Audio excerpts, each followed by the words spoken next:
రజనీకాంత్ నటించిన కబాలి విపరీతమైన హైప్తో రిలీజ్ అయ్యి అంచనాలను అందుకోలేక ఫెయిల్ అయింది. ఓపెనింగ్స్ ఓ రేంజ్లో వచ్చినా ఆ తరువాత విపరీతంగా డ్రాప్ అయ్యి ఫ్లాప్ అయింది. అయితే ఈ ఫ్లాప్ సినిమా గురించి కబాలీలో రజనీ వైఫ్గా నటించిన రాధికా ఆప్టే తన బాధను మీడియా ముందు చెప్పుకుంది.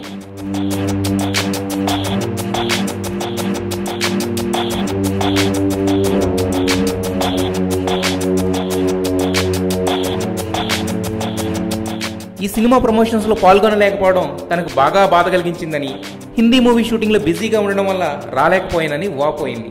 సినిమా హిట్ అయ్యి అటెన్షన్ డ్రా చేయలేకపోతే బాధపడొచ్చు కానీ ఫ్లాప్ అయిన సినిమా ప్రమోషన్స్కు రాలేకపోయినని రిజల్ట్ డిసైడ్ అయ్యాక చెప్పడం ఏంటో విడ్డూరం అంటున్నారు ఆడియన్స్. మెగా ఫ్యాన్స్ అందరూ మెగా పవర్ స్టార్ అని పిలుచుకునే రామ్ చరణ్ కొత్త సినిమా ధృవ షూటింగ్ ఫుల్ స్వింగ్లో జరుగుతుంది. ఇప్పటి వరకు అడపాదడపా షూటింగ్ జరుపుకున్న ధృవ దసరా రిలీజ్ అని టార్గెట్ ఫిక్స్ అవ్వగానే స్పీడ్ పెంచేశాడు. డే అండ్ నైట్ షెడ్యూల్స్తో దంచేస్తున్నారు. అయితే ఈ సినిమాకు సంబంధించిన ఓవర్సీస్ బిజినెస్ ఆల్రెడీ ఫైనల్ అయిందట. క్లాసిక్ సినిమాస్ వాళ్ళు 5 కోట్లకి ధృవ ఓవర్సీస్ రైట్స్ తీసుకున్నారట.